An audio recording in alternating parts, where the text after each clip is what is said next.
Mais je voulais qu'on puisse raisonner ensemble sur ce que l'apôtre Paul dit.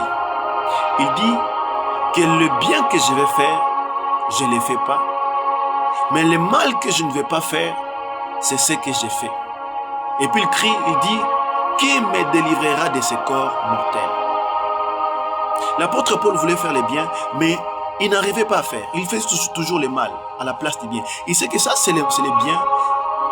Pour le faire, il n'arrive pas. Il sait que ça, c'est le mal. Je ne vais pas faire, mais il le fait. Peut-être c'est ton cas aussi. Tu ne veux pas faire l'impudicité, mais tu le fais. Tu sais que ce n'est pas bien, mais tu le fais quand même. Laisse-moi te dire que la Bible dit que l'apôtre Paul était lié par une loi du péché. Il était lié par une loi du péché. Et toi aussi, tu es lié par cette loi du péché. Tu veux faire le bien, mais tu n'arrives pas à faire. Pourquoi? Parce qu'il y a une loi qui domine sur toi. C'est la loi du péché. Mais gloire à Dieu, il y a une autre loi qui est venue avec Jésus-Christ.